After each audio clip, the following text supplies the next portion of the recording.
जीवन में हम सब लोग गलतियां करते हैं, लेकिन कुछ गलतियां ऐसी होती हैं ना जिनकी भरपाई नहीं हो सकती है या उनकी भरपाई करना बहुत ज्यादा मुश्किल हो जाता है। और अगर खुद इंट्रोस्पेक्ट आप एक बार बैठ के करेंगे तो आप पाएंगे कि ज्यादातर ये जो गलतियां करते हैं हम, वो इमोशनल मिस्टेक्स होती हैं, वो टेक्निकल मिस्टेक्स नहीं होती हैं। टेक्निकल मिस्टेक्स का कोई ना कोई हल हो जाता है, इमोशनल मिस्टेक्स का कोई हल नहीं होता है, क्योंकि पहले तो हमें पता ही नहीं लगता कि हम गलती कर रहे हैं। ठीक है, कोई हमें बताए तो हम उसको भी बुरा बना बैठते हैं कि भाई तू मुझे नहीं अच्छा चाहता है इसलिए तू ये कर रहा है, क्योंकि हम इमोशनल बहुत ज्यादा इंटेंस जी रहे होते हैं, तो उसमें हम अच्छा बुरा कुछ नहीं देख पाते हैं। तो चाहे आप अपनी पर्सनल लाइफ में हो, प्रोफेशनल लाइफ में हो, चाहे बिजनेस में हो, या फिर आप किसी रिलेशनशिप में हो, ज्यादातर गलतियां जो आप करेंगे, मतलब 99% जो आपकी गलतियां होंगी वो इमोशनल मिस्टेक्स ही होंगी, और उनकी भरपाई करना फिर बहुत मुश्किल है, वो गलतियां हो जाती हैं। तो आज हम जो इस सेशन में बात करेंगे वो करेंगे कि कैसे कोई भी व्यक्ति जो है वो इमोशनल मिस्टेक्स करता है, क्या क्या वो इमोशनल मिस्टेक्स होती हैं जो एक एवरेज व्यक्ति करता है। आप भी करते हैं, मैं भी करता हूं, हम सब करते हैं। और फिर लास्ट में बात करेंगे कि कैसे इन इमोशनल मिस्टेक्स से कोई भी बंदा जो है वो बच सकता है। ये आज के इस सेशन का जो है वो विषय है। तो चलिए सबसे पहले तो ये बात कर लेते हैं कि इमोशनल मिस्टेक्स हैं कौन सी वो जो कोई भी व्यक्ति करता है अपने जीवन में। सबसे पहली इमोशनल मिस्टेक आपको पता है क्या होती है? वो ये होती है कि जब कोई भी व्यक्ति ये बोलता है कि यार मैं तेरी जिंदगी बना दूंगा, वो किसी दूसरे व्यक्ति को ऐसा कह देता है कि तेरी जिंदगी बना दूंगा, अब देख तू मैं तुझे कहां से कहां लेके जाता हूं। और इस चक्कर में होता पता क्या है, वो जो है वो ओवर एम्पैथाइज करने लगता है कि यार नहीं, इस बंदे को ना मेरी जरूरत है, मुझे इसका जीवन बनाना है। वो बंदा जिसका आप जीवन बनाने निकले हो, वो अपना जीवन बनाना चाहता है या नहीं, ये आपने उससे नहीं पूछा, आपने खुद ही डिसाइड कर लिया कि मैं इस बंदे का जीवन बना दूंगा। उसके टेम्परामेंट्स क्या हैं, उसकी अपने जीवन में उसकी इच्छाएं क्या हैं, या वो कौन सा मार्ग चुनना चाहता है, या वो उस लायक है भी जो आप उसके लिए करना चाहते हैं या नहीं है वो उस लायक, ये आपने कुछ ध्यान नहीं किया। बस आप कूद पड़े कि तेरी जिंदगी बना दूंगा, और इस जिंदगी, उस दूसरे बंदे की जिंदगी बनाने के चक्कर में ना आप अपनी जिंदगी खराब कर लेते हो। ये तो पहली गलती करता है कोई भी इंसान। अब जो दूसरी गलती करता है ना कोई भी इंसान, वो ये करता है कि जब वो किसी दूसरे बंदे को बोलता है कि तुझे बचा लूंगा, ये दूसरी गलती होती है कि आप क्या करते हो कि किसी दूसरे बंदे को बचाने के लिए निकल पड़ते हो, और बिना ये कुछ भी इवेल्युएट किए हुए कि वो दूसरा बंदा बचाने लायक है भी क्या नहीं, या खुद ही वो मुसीबत में फंसा हुआ है। देखिए हमेशा एक बात ध्यान रखिए कि ना, एक सेवियर होता है, एक विक्टिम होता है। तो कोई भी बंदा, बहुत से हमारे आसपास ऐसे लोग हैं जो विक्टिम का कार्ड जो है प्ले करते रहते हैं। उनका ये तरीका ही है किसी दूसरे बंदे से मदद लेने का, पैसे लेने का, रिसोर्सेज हड़पने का, कि वो विक्टिम बन जाओ। और बड़ा नॉन ऑफेंसिव वे है, अगर आप किसी से कुछ, उस दूसरे व्यक्ति का कुछ लेने के लिए जाओ और आप जोर जबरदस्ती करो, तो दूसरा बंदा तो जो है वो रिएक्ट करेगा, वो तो आपको वो चीज नहीं देगा। तो अगर आप विक्टिम बन जाओ कि यार मैं बहुत मुसीबत में हूं, मेरे साथ ऐसा हो रहा है, मेरे साथ वैसा हो रहा है, किसी बंदे ने मेरे साथ ऐसा कर दिया, ठीक है, मेरा पति मेरे साथ ठीक नहीं रहता है, मेरी बीवी मेरे साथ ठीक नहीं रहती है, मुझे बच्चों ने निकाल दिया, कुछ इस तरह की बातें, बड़ी इमोशनल बातें होंगी, और वो विक्टिम प्ले करेगा। आप बन जाओगे सेवियर कि अब मैं तेरी जिंदगी जो है वो बचा लूंगा, ठीक है, और आपने कुछ भी और नहीं देखा, अपने सारे रिसोर्सेज जो है वो लुटाने लग गए, बिना ये देखे कि मेरी नीड्स क्या हैं, मैं अपनी नीड्स कैसे फुलफिल करूंगा, ये आपने कुछ नहीं सोचा। और ज्यादातर आपने देखा होगा कि आपका फायदा उठाया गया दूसरों के द्वारा, वो इसीलिए उठाया गया कि उन्होंने विक्टिम प्ले किया, आप सेवियर बन गए, आपने कहा कि मैं बचाऊंगा तुझे, और इस चक्कर में आप खुद ही लुट गए।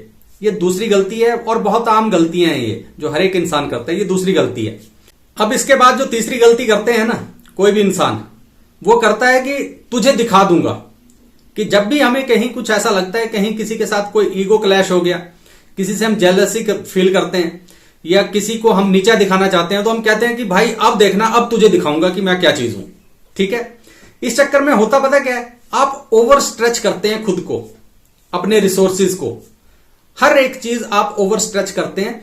आप वो काम करने लग जाते हैं जो कभी भी आपने सोचा नहीं था कि मैं करूंगा। क्यों? क्योंकि अब किसी दूसरे को आपने दिखाना है, उसको प्रूव करना है आपने कि भाई मैं ऐसा बंदा हूं, तू अब मुझे देखता रह जाएगा।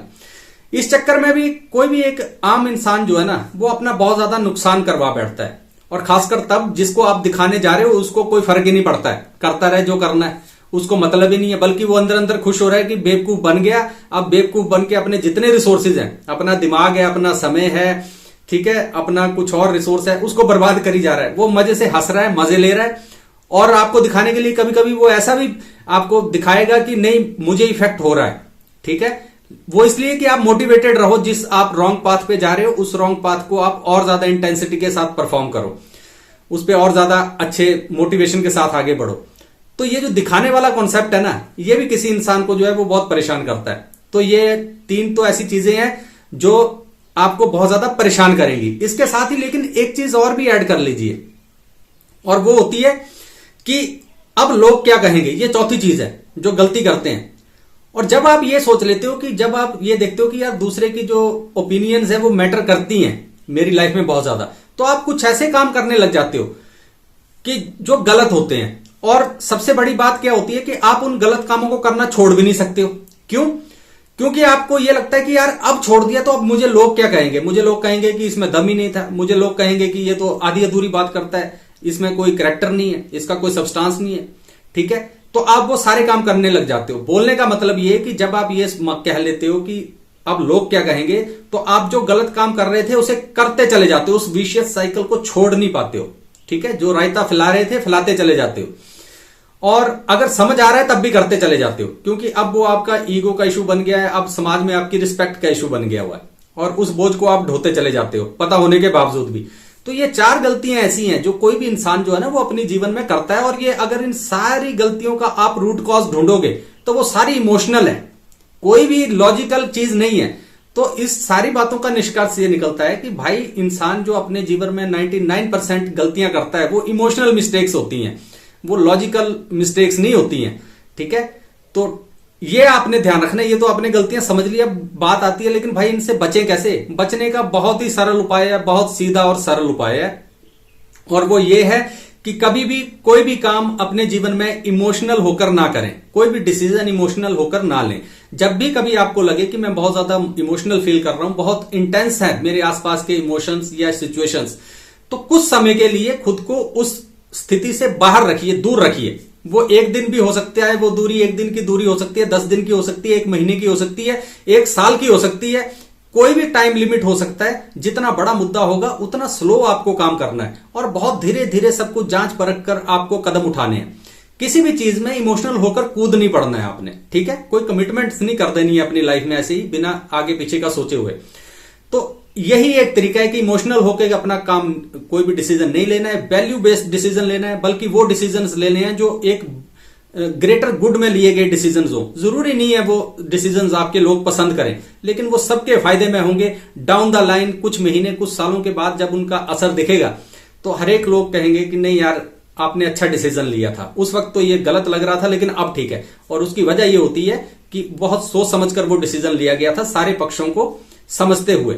तो आपने भी यही काम करना है, बस यही एक इलाज है। अदरवाइज आप पूरी जिंदगी इमोशनल मिस्टेक्स करते जाओगे और उसका भुगतान करते जाओगे, और आखिरी में रिजल्ट कुछ नहीं होगा। आप इमोशनली ड्रेन हो जाओगे, ठीक है, फिजिकली आप बीमार रहने लगोगे, हर एक चीज का नुकसान है। आपका परिवार बिखर जाएगा, आपके रिसोर्सेज बिखर जाएंगे। तो इस तरह से अपनी इमोशनल मिस्टेक्स ना कीजिए, एक बढ़िया सजग डिसीजन लीजिए, इमोशनल ना होकर लॉजिकल डिसीजन लीजिए, रैशनल डिसीजन लीजिए, वही एक उपाय है। तो इस तरह से अगर आप डिसीजन लेंगे तो आप एक बढ़िया जीवन जिएंगे, अपना जीवन भी सार्थक करेंगे, किसी दूसरे का जीवन भी सार्थक करेंगे। तो ये कुछ बातें थी जो आज आपसे करनी थी। दोबारा फिर कभी किसी और विषय की खोज पे निकलेंगे, तब तक अपना ख्याल रखिए।